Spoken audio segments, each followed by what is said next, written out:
para ficar guardada. Vocês vão ver que vai aparecer uma bolinha vermelha aí no canto da tela.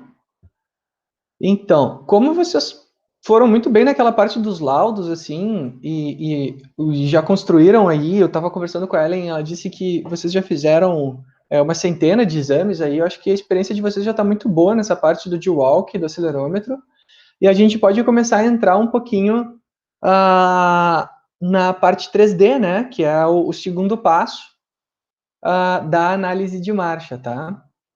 Eu não preparei nenhuma apresentação especial para isso.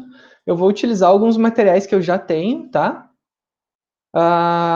E que servem aqui para essa aula, né? Que na verdade o que eu vou dar hoje para vocês é uma aula para aí nós começarmos a identificar esses desvios nos exames. Enfim, quando a quarentena acabar, mas essa aula vai estar gravada, então vocês vão poder revisar ela com tranquilidade.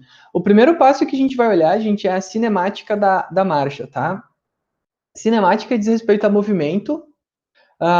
Então, a gente vai aprender a avaliar o movimento durante a marcha e quais são as principais alterações que a gente acha a partir do movimento, tá?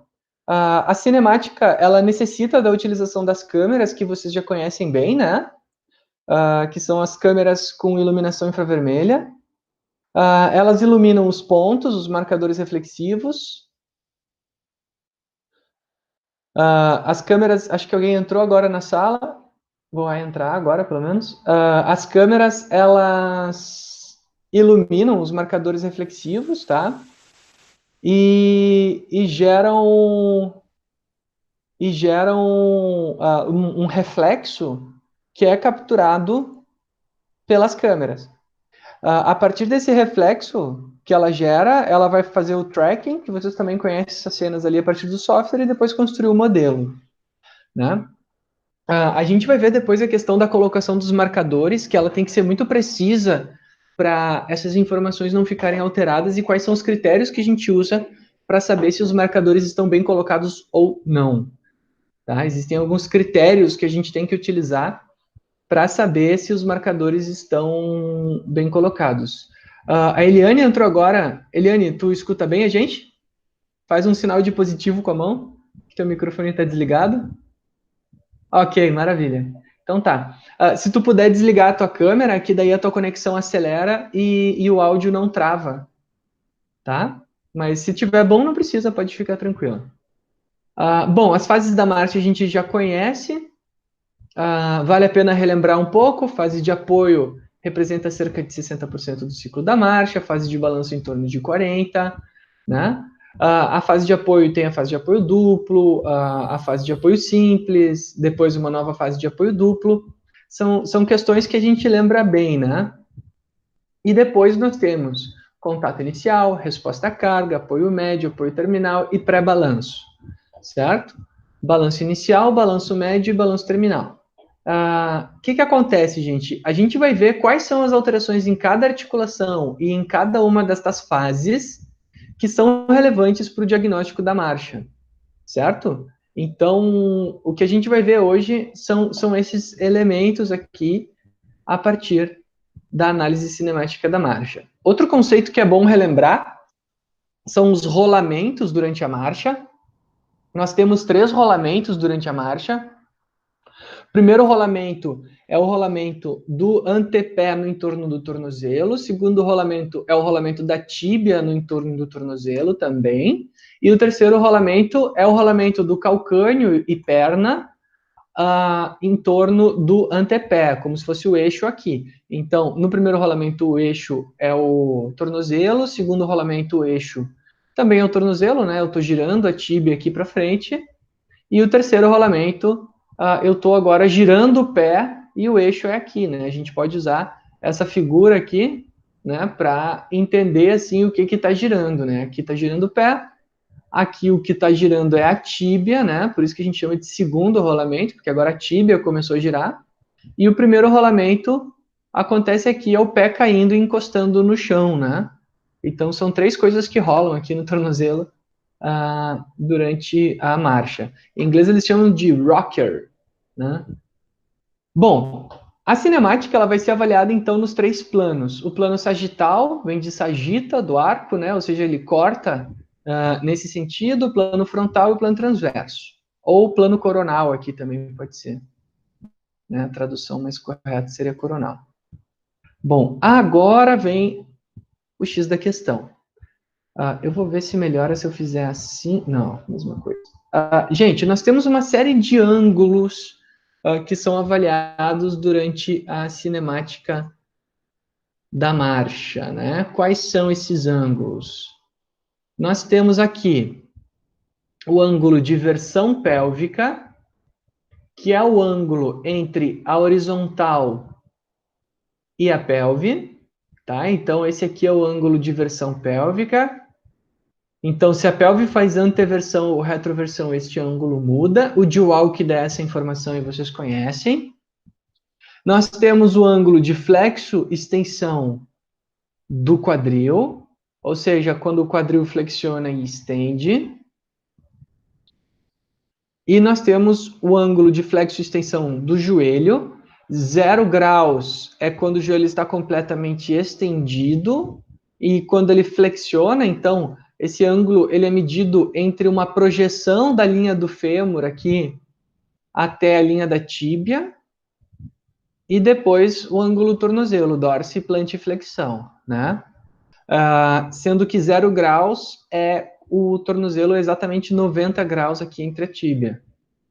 Bom, temos também os ângulos analisados no plano transverso e no plano frontal. No plano transverso, a gente tem a rotação da pelve, então se a pelve roda para dentro ou para fora, a rotação do quadril, rotação interna e externa, a rotação do joelho, e nós podemos olhar também a progressão do pé. Temos obliquidade pélvica no plano frontal, que é o movimento da pelve nesse sentido, que também vocês já conhecem do G-Walk, e temos abdução e adução de quadril. Abdução e adução do joelho eu não coloquei aqui, mas também é um dos ângulos que a gente consegue medir. Bom, isso aqui são só representações desses ângulos, como eles são medidos. Mas o que nos interessa é como eles são apresentados graficamente. Tá? Opa. O plano sagital, gente, é o plano mais importante. O plano sagital é o plano mais importante da cinemática da pelve, tá? Nesse plano é que vão acontecer as maiores alterações e é o plano em que a gente tem as maiores variações de ângulo. Então, assim, o que acontece? Deixa eu ver se eu tenho aqui depois eu vou lá para aquele gráfico. Então, o que acontece? Os gráficos, eles vão ser sempre apresentados assim, que nem o G-Walk. Para cima é um movimento, para baixo é outro movimento. A primeira parte do gráfico é a fase de apoio, a segunda parte do gráfico é a fase de balanço. E a linha reta que está aqui é a postura neutra que a gente considera, né? Então, a postura neutra da pelve, a postura neutra do quadril, postura neutra do joelho e postura neutra do tornozelo. Se nós estivéssemos de pé parados, nesses ângulos aqui que se encontrariam as nossas articulações, com exceção da pelve, que o natural ela está sempre com um pouquinho de anteversão. Na linha cinza, essa sombra aqui, ela representa a normalidade. Então, essa normalidade ela é construída a partir Essa normalidade ela é construída a partir da coleta de várias e várias e várias pessoas, tá? Então, normalmente 100, 200 pessoas, e o correto seria a gente fazer a nossa normalidade para a nossa população, mas isso não é uma coisa que vai influenciar muito no resultado.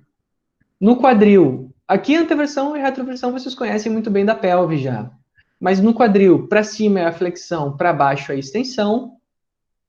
No joelho, para cima é flexão e para baixo é extensão do joelho. No tornozelo, para cima é dorsiflexão e para baixo é plante-flexão, ou flexão plantar. Então, cada gráfico, para cima vai ser uma coisa, para baixo vai ser outra. Só que todos vão ter em comum a posição neutra, sendo representada pela linha horizontal, e a linha vertical dividindo a fase de apoio e de balanço, tá? Quais são as alterações mais comuns que a gente vai buscar? Desculpe, Guilherme, te Vai lá, interromper. Marco, pode? Você Fique à poderia voltar vontade. um slide anterior? Claro, estou aqui. Tá, olha só. Olhando a dorse e a plantiflexão do tornozelo, a primeira parte do gráfico seria o contato inicial, a primeira parte, né, o contato inicial até o impulso, né, nessa primeira linha, para Isso, depois ser a fase de balanço, não é isso? No contato isso aí. inicial, mas depois do contato inicial, você não tem um rolamento do tornozelo, e quando você tem um rolamento do tornozelo, você naturalmente passa de uma pequena plante que seja para um pouco mais de plante, é Isso justamente. aí. Mas esse rolamento é exatamente só esse pequeno pedaço inicial aqui, minúsculo. Porque Isso assim, aí. O que que acontece? que parece muito Só... mais Vai lá. dorse, né, do que efetivamente uma passagem da dorse para a plante, entendeu? No Entendi. gráfico. Eu não sei se é porque Ah, eu estou analisando o gráfico errado, entendeu? vamos lá. Olha só. O que que acontece, tá? A gente está olhando esse gráfico aqui, a gente tem que entender. É esse gráfico especificamente aqui que você está falando, né? Esse aqui de Exatamente. baixo. Tá. Perfeito. Eu trouxe o tornozelo aqui para a gente entender o que é cada coisa. E eu vou pegar também os tornozelos sem as flechas para tornar a explicação ainda mais didática. Aqui. Aqui. É bom que vocês façam essas perguntas, porque daí eu consigo especificar bem cada coisa que vai surgindo, tá? Olha só, o tornozelo é o gráfico mais importante de todos, tá? Ele tem que estar muito bem compreendido. Olha só, o que a gente tem aqui? Dorsiflexão e aqui plantiflexão, né? Que é o movimento. Para cima é plante, para baixo é dorse. Aqui nessa linha reta, onde é 0 graus é o pé nessa postura assim, ó. Aqui, tá? Então, se eu tô com o meu ângulo exatamente assim, eu tô com ele que a gente chama de neutro, tá? Exatamente nessa parte. Se eu tô com o meu pé com um ângulo aqui para cima, eu estou em plante. Como que seria a plante? A plante seria algo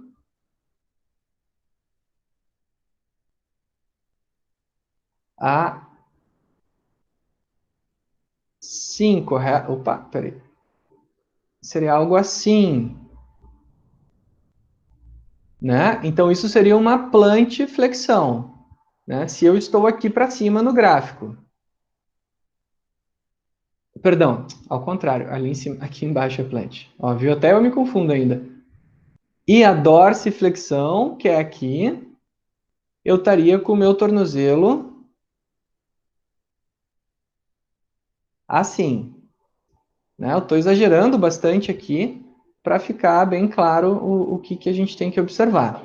Então, aqui é a plant, aqui é a dorse e aqui o pé está neutro.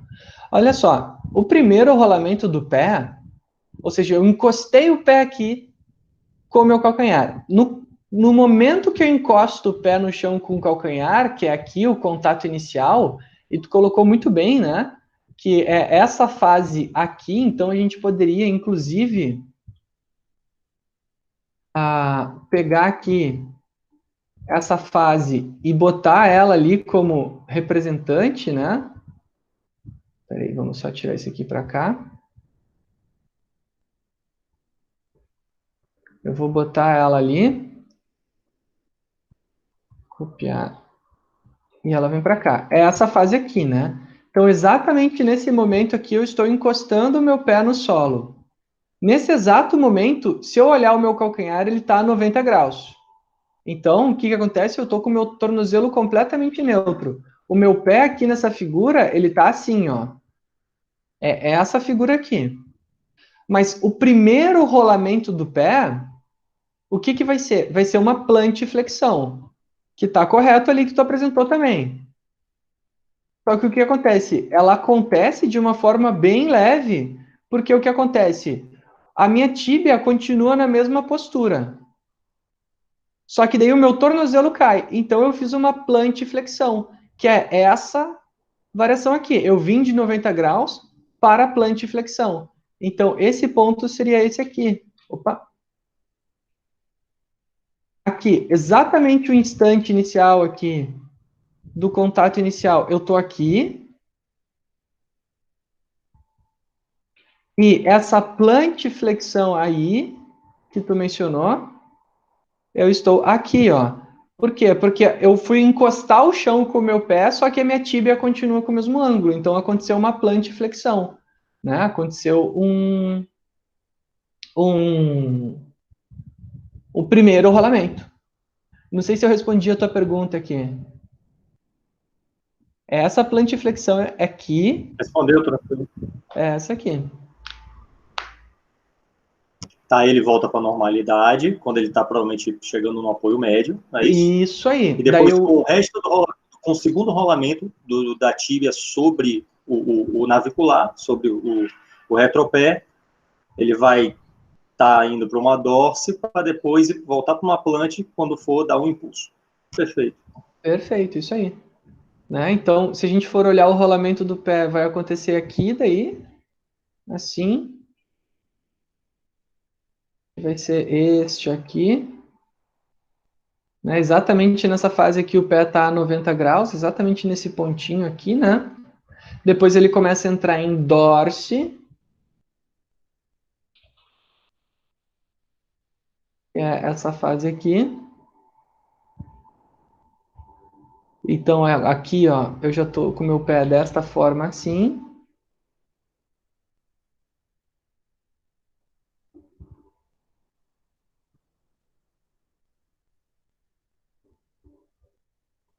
Aqui. E depois, perfeito, eu entro em implante de novo, porque agora eu vou fazer o quê? Eu vou projetar o meu corpo para frente.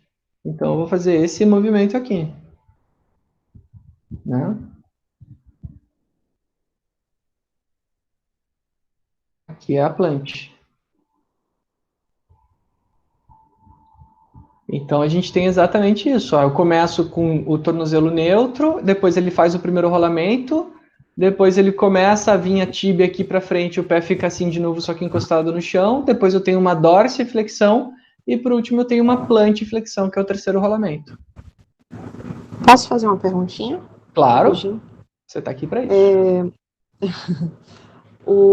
Em relação a isso mesmo, o gráfico, ele me veio uma coisa aqui na cabeça, talvez seja por isso que surge essa dúvida. Como a gente tem mais amplitude de plantiflexão do que de dorsiflexão, talvez por isso essa dúvida, porque a dorsiflexão fica com amplitude tão grande, porque a gente tem um arco menor. Então, a gente chega no máximo de dorsiflexão. Teria alguma coisa em relação a isso, de amplitude do gráfico? Porque a gente chega no pico da dorsiflexão, apesar de não ser um movimento tão amplo. Entendeu o que eu estou perguntando? Será que é por isso que essa onda fica tão ampla? Porque a gente chega no máximo da amplitude, mas é um movimento não tão perceptível, porque tem amplitude articular baixa. Mas ele foi ao máximo da amplitude dele, e a plantiflexão a gente não faz uma coisa tão exagerada porque a gente tem uma amplitude muito maior. Talvez para dar um impulso, a gente não chegue no máximo de plantiflexão. Não, Entendeu com o que eu estou perguntando? certeza. Sim, sim, sim, com certeza. Então, A gente a tem uma proporção reserva das funcional, ondas né? de plant, isso, a proporção das ondas de Dorsey e de plant, apesar da gente ter uma visibilidade do movimento de plant muito maior, e o de Dorsey não é tanto, porque a gente não tem tanta amplitude mesmo articular, mas a onda fica muito maior porque ela chegou no máximo, e a plant a gente ainda teria uma reserva. Entendeu? Eu acho Uhum. que Sim, com certeza a acho que gente tem uma talvez reserva isso faça funcional com maior. isso. Certo. Tá. Então existe isso, né? Não é essa desproporção do gráfico existe, não é só impressão, não. Assim, o gráfico, ele não é desproporcional, porque assim, ele está apresentando aqui em unidades, né? Então, aqui Então eles ele tem a colocam até escala, né? 20, Certo. e aqui tem Tá. até 40. Então, isso de fato está acontecendo nessa proporção. Tá. Mas o que acontece? A gente com certeza tem na plantiflexão uma reserva funcional muito maior, né? A gente consegue ir muito Certo. mais longe aqui na plantiflexão do que na dorsiflexão. E isso na lateral, no eixo, menos 20 a 40 são ângulos ou é porcentagem da amplitude? É ângulo, Ah, São então é graus, real. né? 20 Não, grau. então graus, o que eu 40 graus. falei, tá. Então o que eu pensei não é bem isso, não. Porque eu estava pensando em porcentagem. Então, Ah, não. entendeu? Não, então Entendi. é ângulo mesmo. É Tá, graus, é. Todos eles são certo. expressos em graus, né? Então, aqui, por Tá. exemplo, quando a gente olha as outras articulações, então Eu 40 não menos lembro disso. 20, aqui seria 10 a 60, depois 40 a Certo, 20. Então, são isso. todos em graus, Certo. né? Isso é uma coisa importante que a gente tenha muita atenção, que é o, o fato de que esses ângulos aqui, eles têm que estar certos, sabe? A Tá. colocação dos marcadores, ela tem que ser muito precisa para a gente confiar no que a gente está olhando. Porque senão a gente não consegue nem confiar no gráfico que a gente está olhando, né? Então agora eu não entendi por que o gráfico do zero, da posição neutra, do zero do tornozelo, por que ele vai o dobro para dorse e vai só até menos 20 para plante e vai até 40 para dorse? Por que que aqui tem essa escala assim tão grande? É, É uma boa pergunta. É uma convenção porque que se a tem. gente tem uma reserva maior para plante, o zero deveria estar lá em cima, né? Deveria ter o dobro Concordo. para plante do que para dorse. Tu quer dizer assim, né, que esse gráfico ele deveria ter mais espaço aqui embaixo, né? Isso, o zero deveria estar mais lá em cima, deveria estar tudo deslocado para cima e deveria ir de 20 a menos 40, talvez. Isso aí. Ou de menos 40 até 40. Menos Sim, 40 até ter para os dois metade, lados, metade, né? para ser justo. É. Enfim, Tá. é uma boa pergunta. Essa é uma convenção, né? O motivo exatamente eu não sei. Eu não sou a pessoa mais certa para perguntar isso. Tá. Provavelmente os caras assim que faziam análise de marcha há mais tempo atrás, eles devem ter uma razão por que eles Uhum. adotaram essa convenção. O que acontece? A gente tem casos assim de pacientes que andam em dorse bem aumentada, né? Que são aqueles crouch gait, que a gente vai depois entrar na marcha patológica, Uhum. que andam com uma dorse bem aumentada. Mas a gente também tem os jump gait ou pé equino, que Que é andam bem com lá uma embaixo. plant super. Daí a gente nem enxerga a linha, sabe, Ana? A linha ela Ah, tá. desaparece do gráfico, né? E daí a gente tem Aí é que um pouco mexer no gráfico para a complicado, linha né? aparecer. Que é o caso da nossa obliquidade pélvica da nossa população, que sai do gráfico, né? Isso aí. E você pode, então, mexer nesse gráfico. Na cinemática a gente tem liberdade para mexer no gráfico. Certo. É porque realmente fica esquisito essa curva gigantesca para dorse, sendo que quando a gente dá o impulso, a planta é muito mais importante, né? Ela é mais importante. Só que tu tem que pensar também que apesar de parecer que a gente faz uma plant maior, na verdade é porque a gente saiu de uma dorse Saiu da dorse, e certo. foi para plant. Mas a amplitude ela é muito E parecida, mesmo né? a planta, Uhum. mesmo a planta sendo maior e sendo importante, a gente não precisa de tanta angulação para dorso nem para planta para marcha normal, Não né? precisa muito. Então, não É por importa isso que eu estou perguntando, porque essa muito descida do a zero de para angulação plant. Desculpa. máxima que a articulação faz.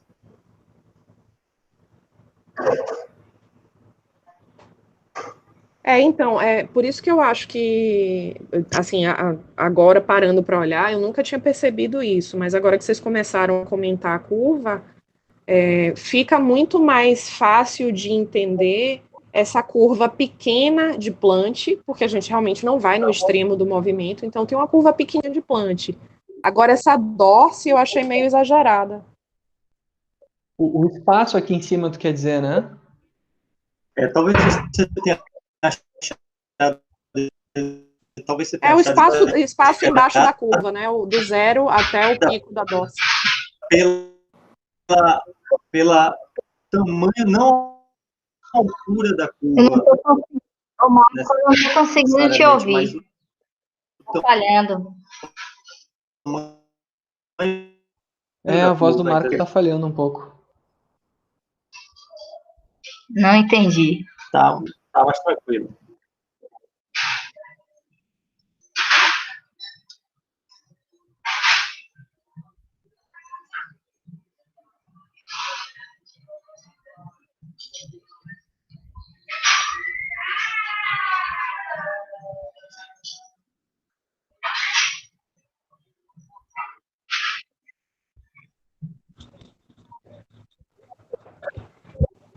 Gente, desculpa, eu recebi uma ligação e aí saiu. Eu perdi a ligação, a conferência. Vocês Não, a estavam gente estava falando falando que não estava ouvindo o Marco e agora eu não estou ouvindo mais ninguém. Eu tô aqui. Então caiu, foi tô aqui. aqui. Foi só... Guilherme. Não, eu também estou aqui. Eu desliguei meu microfone para a gente continuar. É porque estava falhando o seu microfone e a gente não ouviu o que você, pelo menos eu não entendi o que você falou aí por último. Não, eu estava falando que, na verdade, talvez eu entendo o que ela está falando, mas só que o que ela falou a respeito da quantidade de dorse plant, mas a gente não precisa, no final das contas, fazer muita dorse nem muita plant para andar, normalmente, né? O gráfico, ele parece alto, só que ele é muito mais largo pela quantidade de tempo que a gente fica mantendo uma dorse, né? Do que realmente alto, se for olhar pelos números que ele está colocando aí. Então, por exemplo, por isso que a gente fica brigando, às vezes, quando a gente está lá tratando alguém, a gente fica brigando por cara, quando a gente vai fazer qualquer tipo de treino de marcha, para ele não ficar botando o dedo lá pro teto, quando ele faz a dorse, né? Porque, primeiro, que a gente não precisa de tanta dorse. Segundo, que se ele corticalizar essa dorse em excesso anormal, ele vai, começar a andar botando o dedo lá pro teto, né? Então, assim, ele vai acabar transformando a forma errada de andar numa forma certa para o cérebro dele, e a consequência é pior. Não sei se deu para ouvir agora, Jay? Eu mudei um pouco a posição do computador. Foi bem claro agora. Entendeu? Então, assim, a quantidade de dorse plant que a gente precisa é muito pequena, né? 10 graus. Tanto que quando a gente tem alguns lugares, quer dizer, deve ser coisa mais antiga, eu lembro que eu estudei que o máximo que você precisa, assim, máximo mesmo, sem necessidade de você se preocupar em ganhar mais do que isso, é de 15 a 20 graus, né? Isso aí. De tudo no tornozelo pós um operatório para que ele ande normalmente sem problema nenhum, entendeu? Isso aí. Mesmo que faça 80 de plant, né? Mesmo que faça, sei lá, eu nem lembro, mas faça 30 e poucos graus, no máximo 40 de dorse, né? Exatamente. Essa é uma amplitude que ela é, ao mesmo tempo, a mais importante, porque o tornozelo ele é o nosso principal propulsor e estabilizador durante a marcha. Ao mesmo tempo que ela é a amplitude mais importante, a gente precisa de muito pouco. Né? Então, aqui, ó, o desvio padrão aqui vai até 20 graus, sabe? Então, 1% das pessoas usa 20 graus de plantiflexão. E o desvio padrão aqui para cima também vai até 20, 15 graus aqui. Então, também é um pequeno percentual da população usa essa amplitude até aqui. Mas a grande maioria da população chega aqui em volta de 10 graus de dorse e em volta de 10 graus de plant. Só que ainda tem todo um restante da população que nem a 10 graus chega, né? E são todas pessoas saudáveis, ó. Que andam aqui em 5 graus, elas estão caminhando tranquilamente. Ó, se tu for ver aqui, eu desenhei uma linha abaixo. Vou mudar o tipo de tracejado aqui, a cor.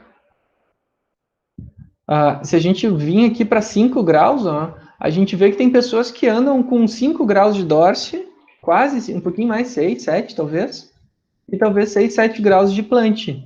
Então, a amplitude é muito pequena, né? A gente está falando de um movimento muito discreto, apesar de muito importante. Então, acho que todos vocês estão corretos, assim, porque, na verdade, tanto é fundamental, quanto é discreto, né? As duas coisas acontecem aqui de uma forma ah, bastante significativa, né? Deu para entender esse gráfico aqui, esse modelinho que eu fiz aqui, gente? Tá bom isso? Então, Tranquilo, ótimo. opa, bom. Deu, ficou ótimo. Então, assim, a gente consegue ir vendo mais ou menos para onde vai, né? E tem que lembrar que a linha cinza, gente, ela representa a marcha mais um ou dois, acho que aqui no caso são 2 dias padrão. Então, é 95% da população, né, caminha desse jeito que a gente está olhando. É uma coisa bem padronizada, mas que tem a sua liberdade de acontecer. E o mesmo vai acontecer depois para o joelho, quadril, tornozelo, que a gente vai vendo hoje na medida do possível. Aqui, ó, as principais alterações assim, que a gente vai encontrar, eu gosto de listar elas assim para saber o que a gente está procurando na cinemática, né?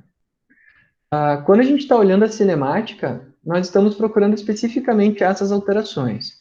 Então, no quadril, nós estamos procurando espasticidade dos flexores de quadril. Então, se as alterações da marcha estão acontecendo porque os flexores de quadril estão espásticos, se há uma insuficiência dos extensores de quadril, do glúteo, né, principalmente, se há uma espasticidade dos adutores, também a gente consegue encontrar na cinemática.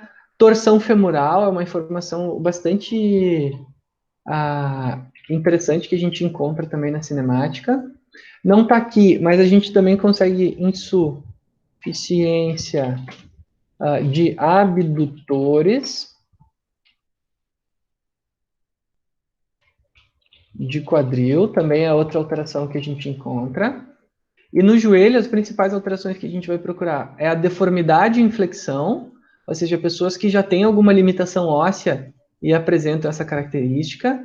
Espasticidade do quadríceps, a gente consegue fazer diagnóstico também, se ele tem ou não. Espasticidade dos flexores de joelho, no caso aqui os isquiotibiais, tá? E se a tíbia tá torcida, né? Então a gente consegue saber, inclusive, se há uma rotação de joelho, que a gente chama de torção tibial. Essa torção, tanto femoral quanto tibial, ela pode ser interna ou externa, tá? Eu começo aqui pelas alterações para a gente saber o que a gente tem que olhar e buscar na cinemática, que é limitado, não é tudo que a gente vai ver pela cinemática. Você está falando uma torção de tíbia interna e externa, mas uma torção, tipo, quase vou falar uma palavra bem, né, como se ela tivesse travada naquela posição, porque a tíbia, existe uma rotação automática do joelho durante a marcha, né? Em rotação interna e externa. Concorda ou não? Sim, é uma deformidade. Movimento que é natural, aí a gente já está procurando algo totalmente anormal, fora de um padrão Isso normal, aí. né? Tá. Perfeito. Tá bom. Eu acho que é só fora daquela faixa de normalidade, fora da linha do desvio padrão, não é isso? Então, uma torção exagerada, ela vai além do que o que ela deveria fazer nesse sentido. É isso, né? Isso aí. Aí nós podemos encontrar aqui, tem esse bilateral aqui, mas não é necessário esse bilateral. A gente pode buscar também a espasticidade do tríceps sural.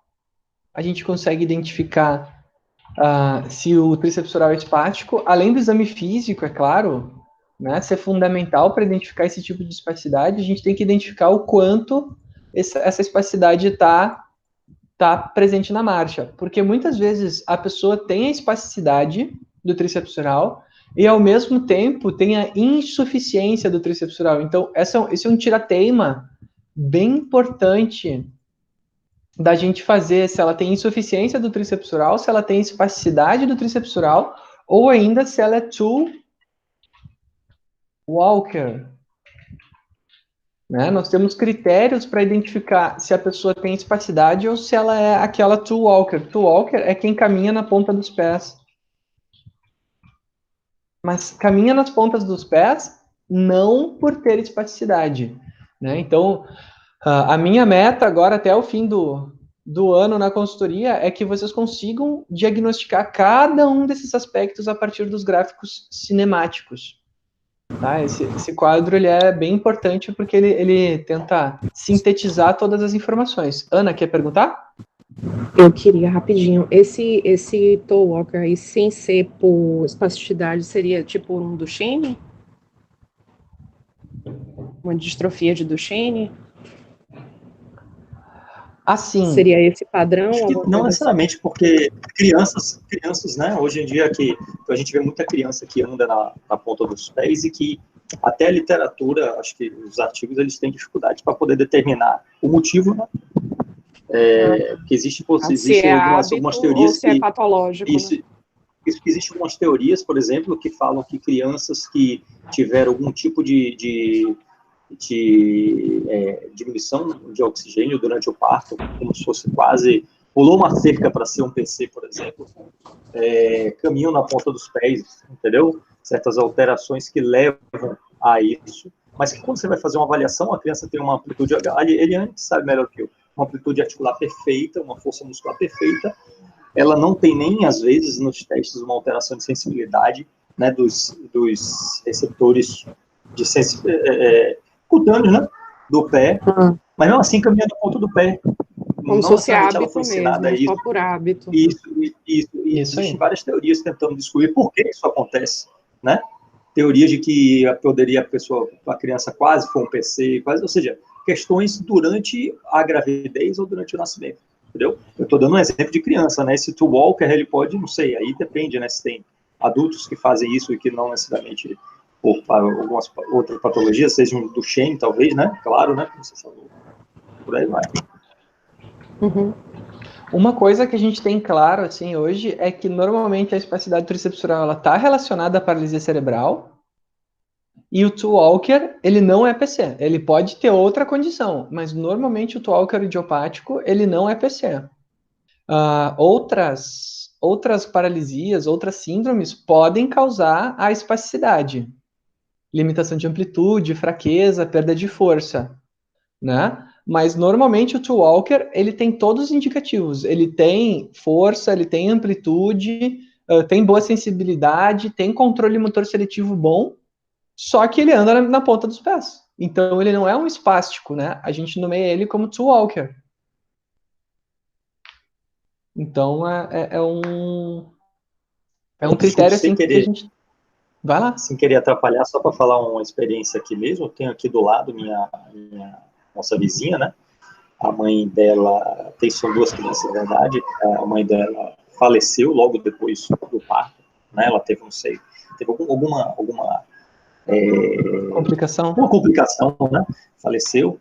E eu acho que o parto foi muito difícil e a menina como você descreveu e eu falei. A menina tem uma amplitude perfeita, a menina tem acho que 2 anos e pouco de idade.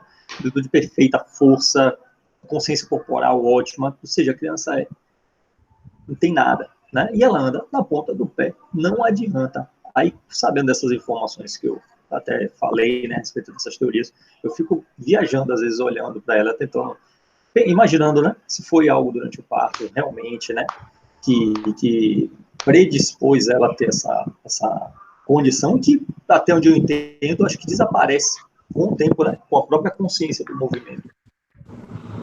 Não sei. Em algumas Eu não pessoas sei, desaparece, em eu outras não. não. Então, isso que eu ia falar. Eu não sei se é o normal desaparecer, se quando é uma questão de hábito mesmo, ou alguma coisa que não é diagnosticada, se desaparece. Mas eu tinha uma colega de faculdade, 20 anos, que ela andava na ponta dos pés. Isso aí. Mesmo com Algumas pessoas salto, desaparecem, você outras não. percebia que ela estava o tempo inteiro em implante. Era como se ela tivesse como se estivesse tentando alcançar alguma coisa sempre. Era a marcha constante dela. Era engraçado, mas. E ela tinha percepção disso, a gente até brincava, mas ela era a única forma que ela sabia andar. E não tinha nada, não tem diagnóstico de nada, tudo normal. Até onde a gente sabe, né? Oi, gente. Oi, Helene. Oi. Então, existem várias crianças que iniciam a marcha usando apoio no antepé. Algumas, assim, o Marco Antônio falou em relação a alguma injúria durante o nascimento, pode ser, mesmo que ela não tenha nenhuma lesão cerebral, mas por ser é comum as crianças que têm um tônus mais baixo, eles, para vencer a gravidade, eles ficam muito na ponta do pé. E se isso não é corrigido, eles podem andar na ponta do pé, mas assim, mantendo todo o ar para o ar. Existe hoje muitas crianças que andam na ponta do pé, são as crianças autistas, que são crianças mais hiperativas, que te observa muito a ponta do pé. É bastante comum isso mesmo. E que O autismo tem associação com o Two Walker, é verdade. E aí, se persistir essa postura, né, por muito tempo, eles com certeza vão ter encurtamento em tríceps oral. E isso aí, depois na vida adulta isso vai ter repercussões, né? Inclusive a gente vai ver depois quando entrar em momentos, em torques, que isso vai ter repercussões inclusive no joelho, né? A longo prazo isso é bem desfavorável para o corpo, essa questão do Two Walker. Por isso que é importante a gente diagnosticar e tratar, né?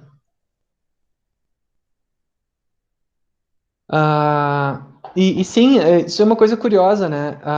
O Two Walker tem muita relação com o autismo, né? Boa parte dos nossos pacientes que são Two Walker, eles têm autismo também. Muitos, assim. Não são todos, com certeza, mas é curioso como tem vários, assim. Talvez 20, 30% tenham autismo também. E enquanto os outros casos todos, raramente aparece um autista, sabe? Então é curioso porque que nesse caso aqui tem mais autismo, né? São coisas que ainda não estão completamente compreendidas, que é o desenvolvimento motor aqui do tornozelo, se pode ser o parto, se pode ser uma questão cognitiva, mas, enfim, a gente tem que ir desvendando aí esses mistérios e ir avaliando eles dentro da nossa experiência clínica, tá? Eu só vou terminar aqui o gráfico. Bom, esse aqui já apresentei. Bom, e daí a gente vai ter esse gráfico para todas as articulações, né? A gente vai ter a pelve em cima. Normalmente os gráficos vêm apresentados dessa forma, tá? Pelve em cima, depois quadril, joelho e tornozelo. Aí, na primeira coluna é o plano sagital. Aqui na segunda coluna é o plano coronal e a terceira coluna é o plano transverso, né?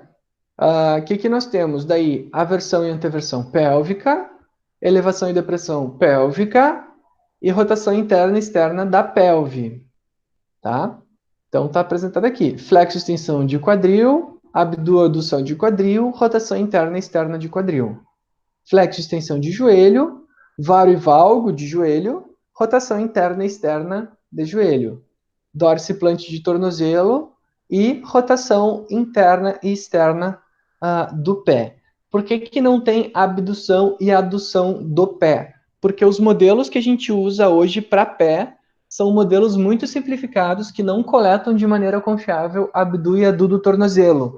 O sistema de vocês tem um modelo com o pé de maior complexidade, que é o Foot Model, né? Foot Model se escreve assim, Foot Model. O Foot Model vai nos dar informações, ele vai dividir o pé em 3, inclusive, vai nos dar informação de desabamento do arco plantar, abdução e adução de tornozelo, quebra do arco plantar medial, a questão de rotação interna e externa do antepé em relação ao médio pé e retropé. Então, porque o pé por si só, ele é um conjunto multissegmentado, né? E a abdução e adução de tornozelo nem sempre é uma abdução e adução de tornozelo, às vezes é uma questão de quebra do arco plantar, enfim, tem várias coisas que mudam. E tem pessoas com deformidades importantes nos pés, os gráficos, inclusive, ficam meio bagunçados, assim, sabe? A gente não atrapalha um pouco na hora de analisar esses gráficos. E eles normalmente são apresentados numa folha dessa forma, né? Todos os gráficos ali, um em cima do outro, né? Normalmente isso vai estar representado em cores, vermelho e verde, ou vermelho e azul, ou azul e verde, sendo uma cor uma perna, outra cor outra perna. Então, o gráfico de cinemática, assim, vocês já sabem na pelve, né? Ele vai ser apresentado as duas pernas ao mesmo tempo. Enquanto uma perna está em balanço, a outra normalmente está em apoio. Então,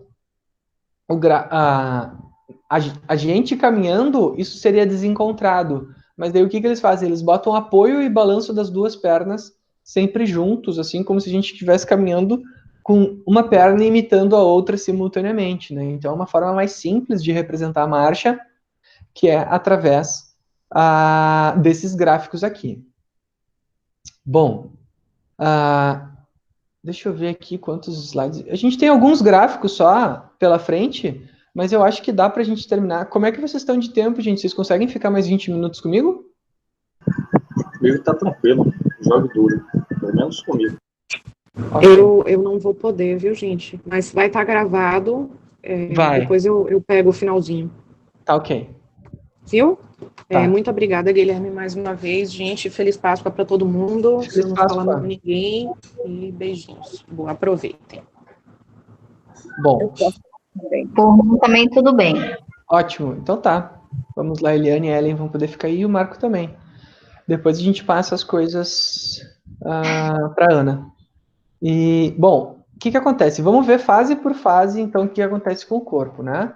O contato inicial, então, a primeira fase, né? Vai ser prévia ao balanço terminal, então a gente veio de um balanço e encostou o pé.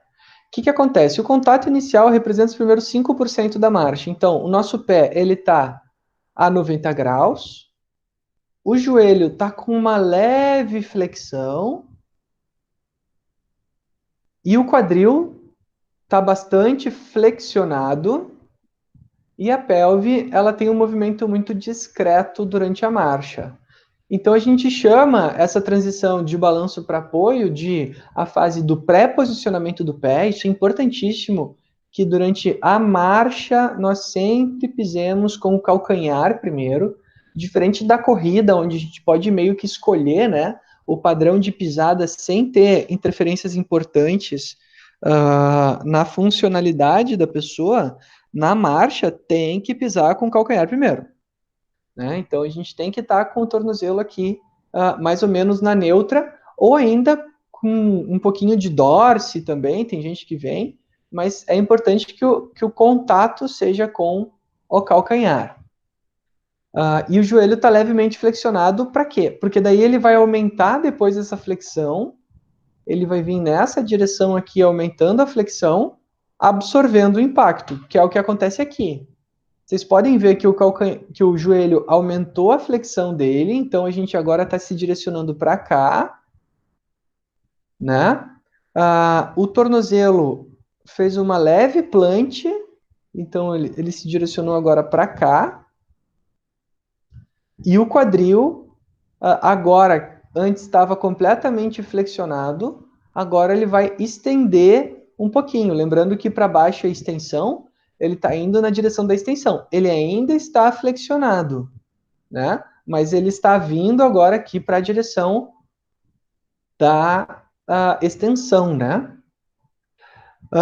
Em seguida, depois, a gente tem o apoio médio. O apoio médio é uma fase muito interessante.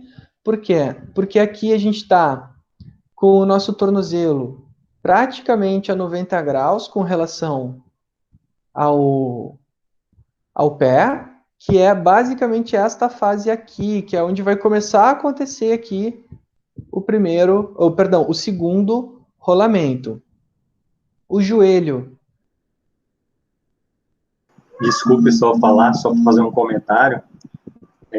Aí, Ellen, para a gente como é importante, que a gente ficou procurando muito saber nos desvios que nós vimos no gráfico, exatamente onde estava cada fase, né? E o apoio médio... Oi, tá ouvindo? Estou ouvindo. E o apoio médio, como a gente considera praticamente metade da fase de apoio, né? Da marcha, você vê que o apoio médio, se eu for olhar no gráfico do tornozelo, o apoio médio ainda é praticamente, no geral, de tempo da marcha, quase no início ainda, não exatamente no meio. Foi claro, mais ou menos, a minha colocação? Sim, de começo para metade, né? Ele vai pegar ali o centro, assim, né? Ele vai pegar essa parte vindo para cá, né? Vai até a metade aí. Não, mas eu tô falando do tornozelo, porque, como você mesmo deixou claro, e isso é claro, tá aqui na foto, o tornozelo, ele tá em 0 grau, né? 90 graus, mas na verdade a gente considera isso como 0, como sendo o padrão.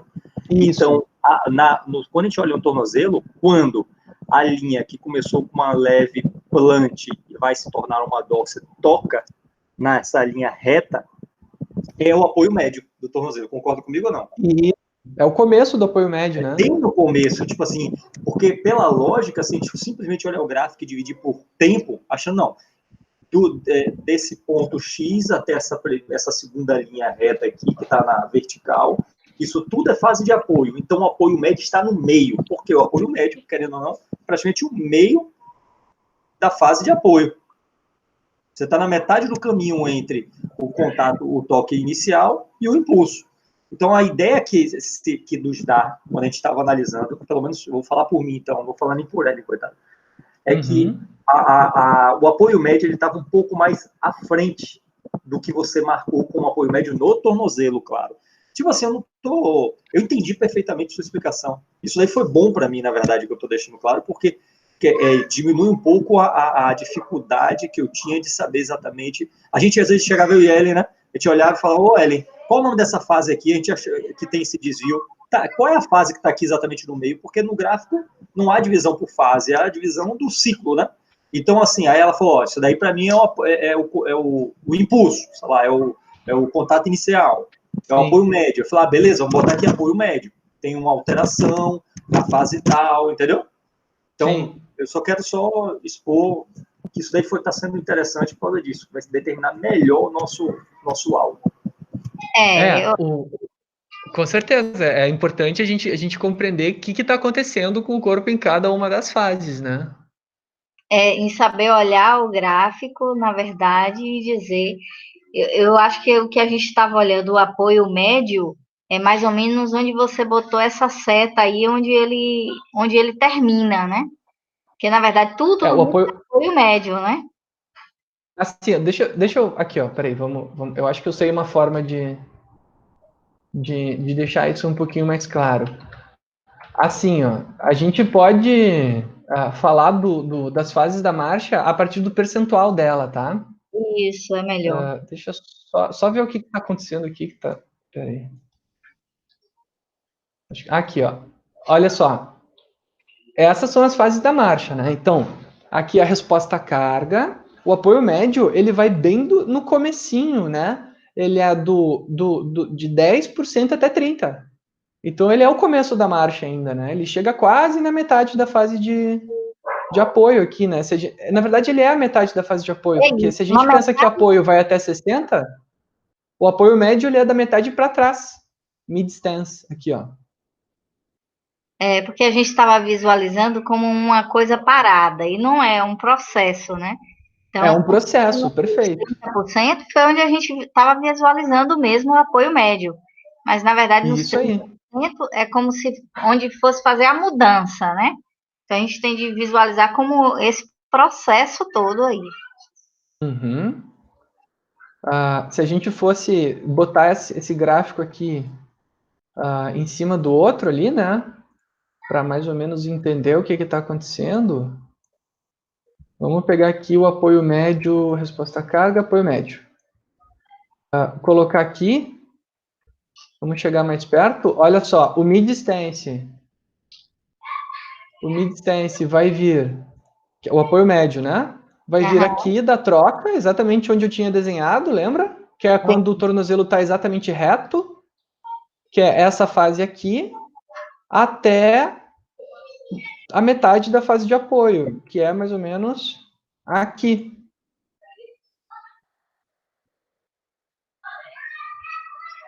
Então, ó, aqui tá o apoio médio, ó.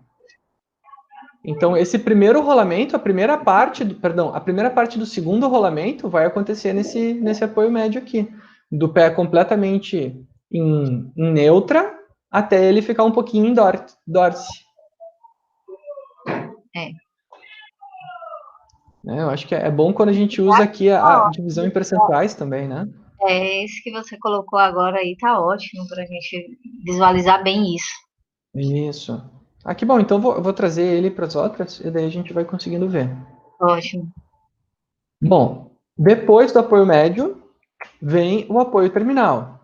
Né? O apoio terminal ele vai acontecer aqui, ó, mais ou menos de 30%. Aqui não tá os percentuais, deixa eu botar os percentuais aqui para a gente enxergar.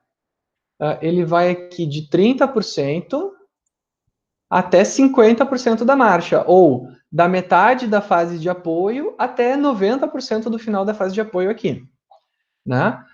Aqui no apoio terminal aqui, o que vai acontecer? A gente vai terminar o segundo rolamento e começar o terceiro. Né? Vai ser o início do terceiro rolamento aqui. O que significa isso? Que aqui nessa fase, eu estou indo para o meu pico de dorsiflexão. Eu fui para o meu pico de dorsiflexão porque a minha tíbia ela fez assim.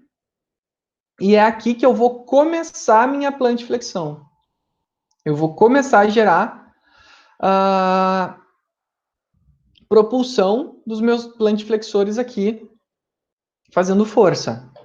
E o que acontece? É nessa fase, inclusive, que é quando o joelho está mais estendido.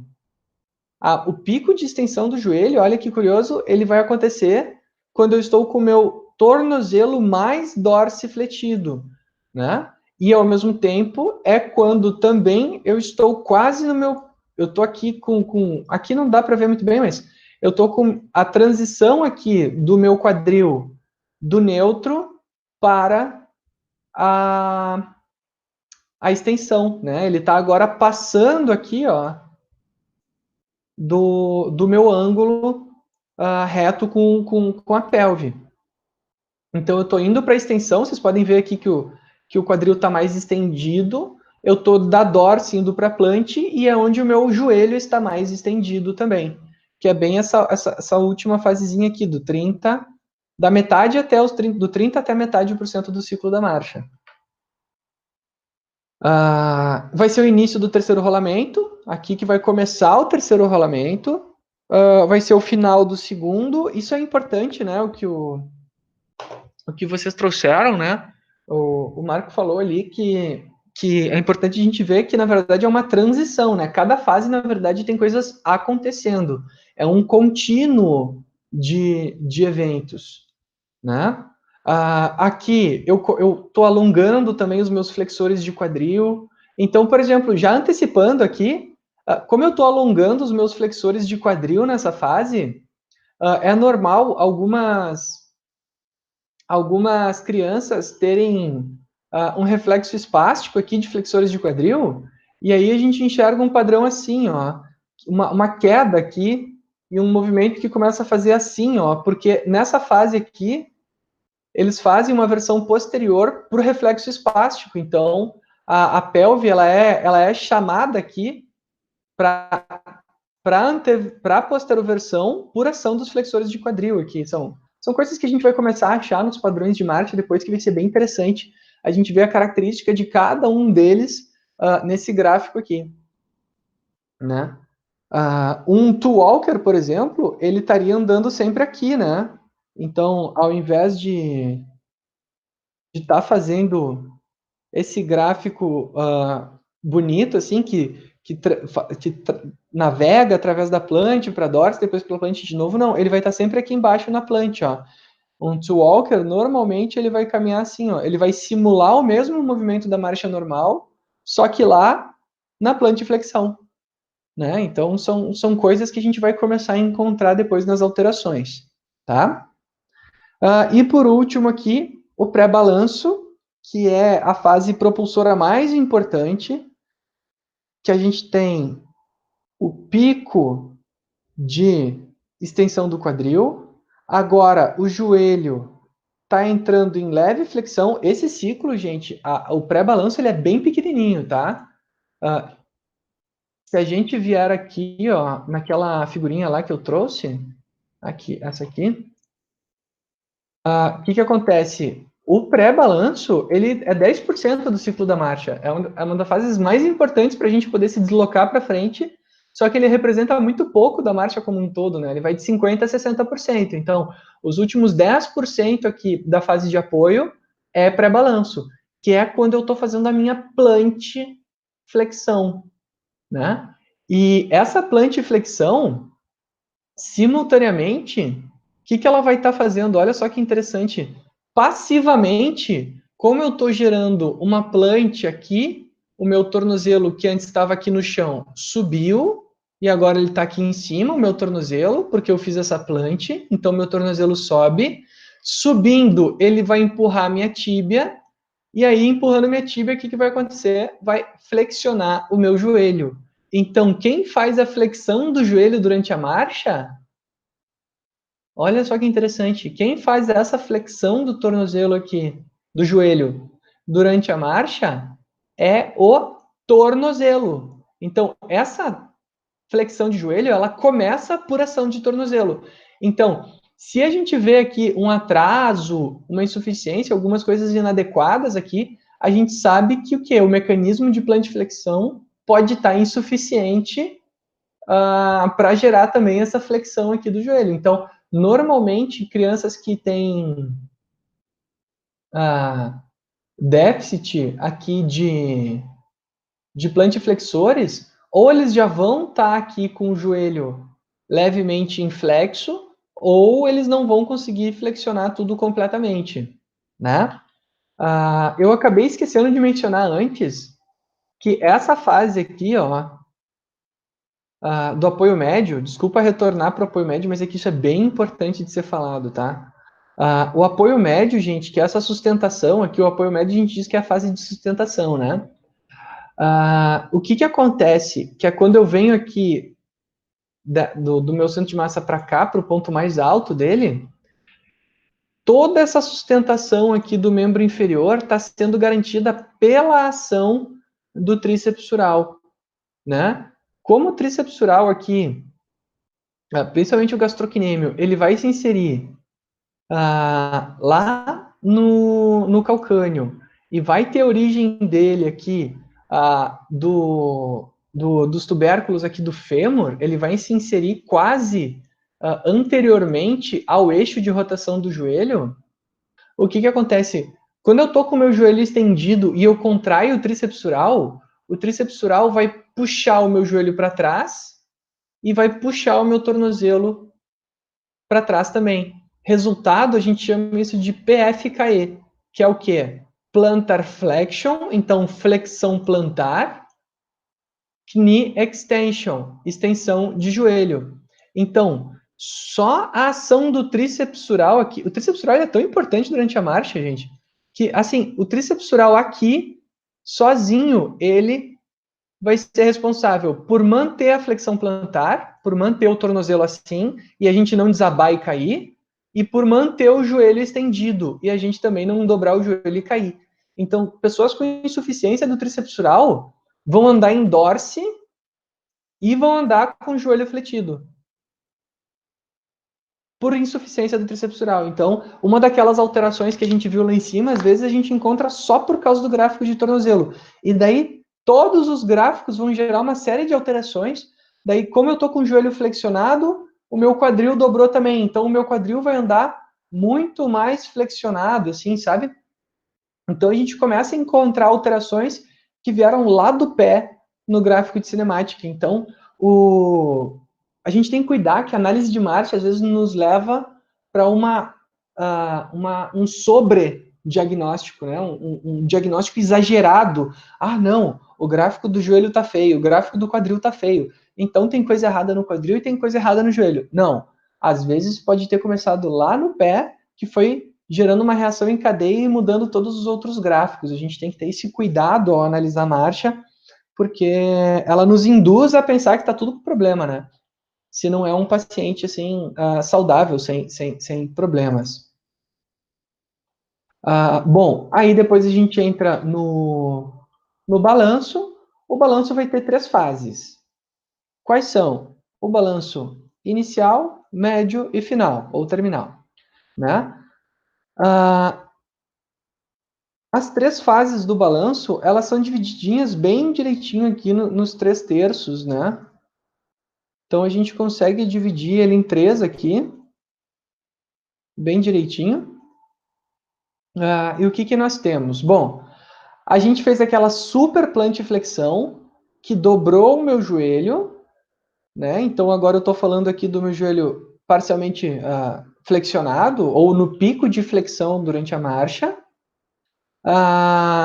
E também agora eu vou começar a flexionar o quadril. Então, o meu quadril que estava lá para trás, agora ele começa a vir para frente. E o que nós temos aqui? Aqui vai começar a ter a atividade flexora do quadril, tá? E essa atividade dos flexores de quadril, o que vai fazer?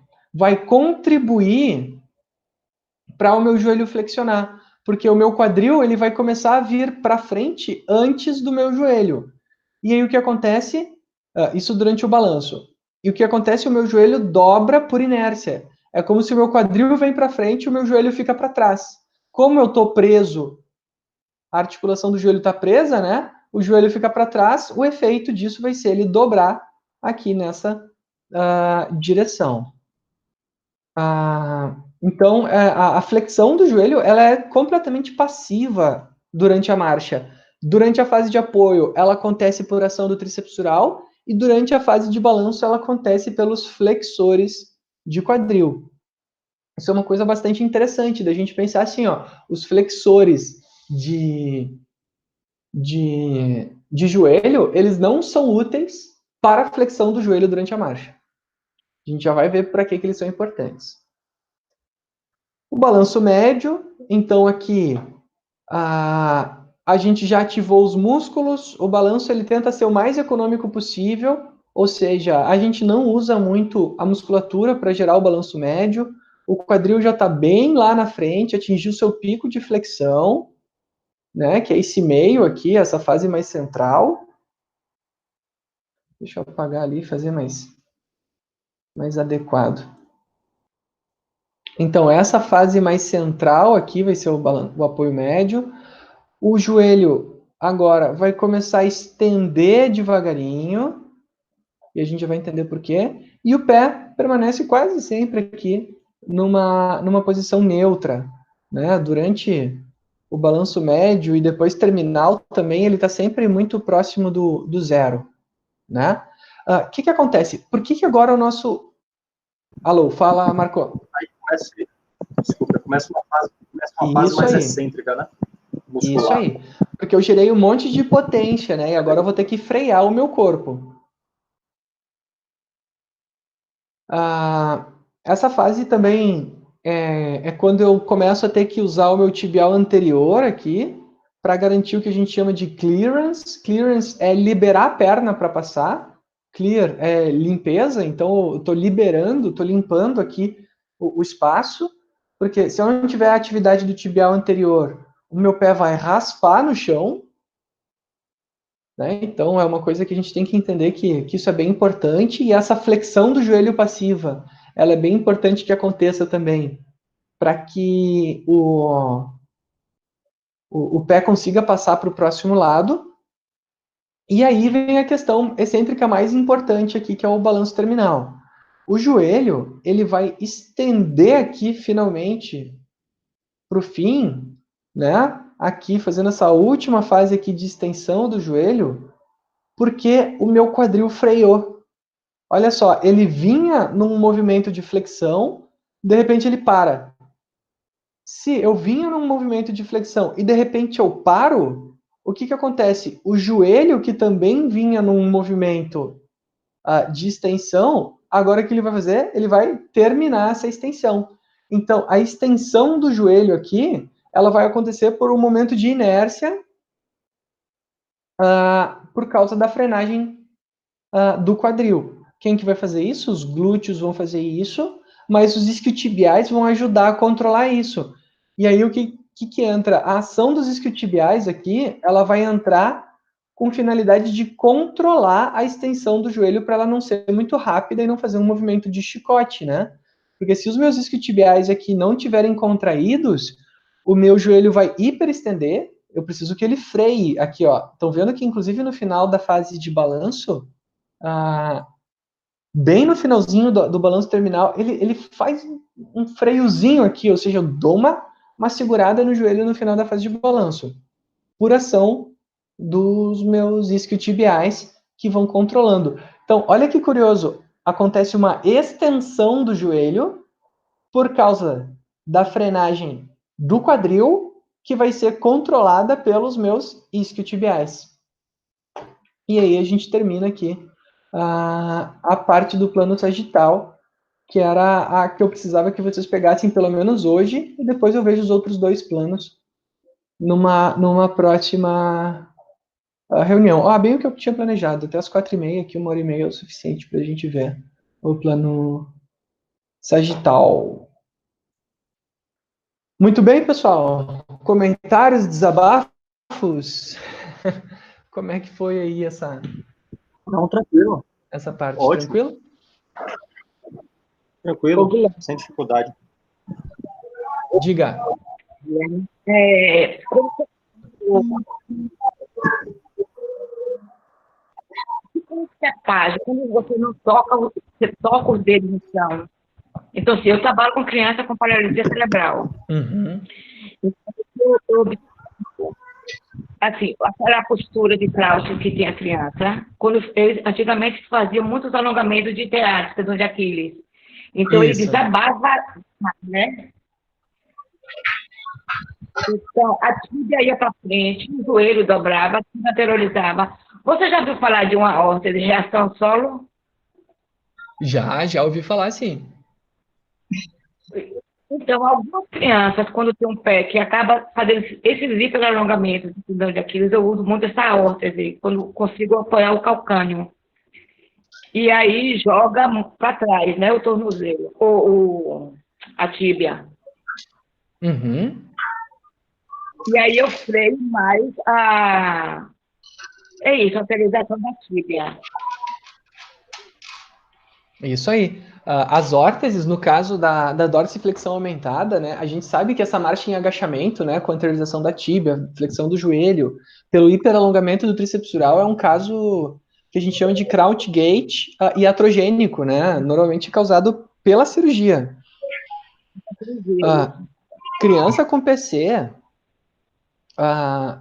olha, muitas vezes a espacidade é o que deixou elas de pé, né? Então ela está em equino porque está espástica. Se tu vai lá e alonga aquele tríceps dural, ela não consegue mais ficar de pé porque ela não tem força no tríceps dural para sustentar o próprio peso. E daí, normalmente, as órteses são a recomendação para crouch gait, né?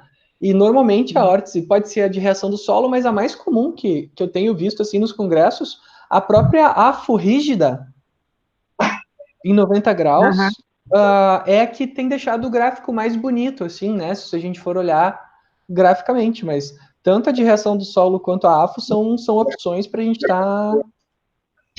tá avaliando. A gente podia ver isso, né? Colocar a criança comparar, né? A AFO fixa e a reação solo, para ver qual que seria o melhor desempenho. Uhum. Pode-se fazer um estudo tranquilamente. O laboratório de vocês ele é perfeito para fazer esse tipo de comparação. Qual que melhora? Daí tem vários critérios para a gente olhar aí, né? O ângulo do joelho, o tornozelo, o quadril, enfim, vários aspectos para serem observados. Ok. Mais dúvidas, pessoal? Colocações.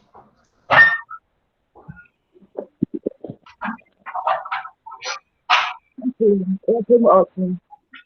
Tudo bem? Muito Tudo Então bem. tá. Eu vou então encerrar a ligação e daí Beleza. a gente marca uma nova consultoria. Entra um pouquinho mais nos outros planos ali, talvez comece a cinética. E eu vou mandar o link da gravação dessa aula para vocês, tá? Joia, Perfeito, maravilha. perfeito. É mesmo que tá tendo essa ponte aí para poder ver com a gente, com você, o melhor dia, a gente marca e dá continuidade. Claro. Nós, teoricamente, né, estamos de férias. Eu até pontuei isso para Rogério, essa questão de continuarmos fazendo o treinamento nesse mês de abril. Eu estou esperando um ok dele, né? Mas foi bom a gente ter feito hoje. Eu acho que já, já traz mais assim uma quantidade de coisas para a gente analisar, para a gente estudar também, né? Mas vamos ver aí um dia. Eu acho que numa nova sexta-feira, se você puder, Guilherme, porque pelo que o pessoal tem Claro. analisado é o dia que fica melhor, a sexta à tarde, né? Então Vocês vamos. não querem um livro também? Ótimo.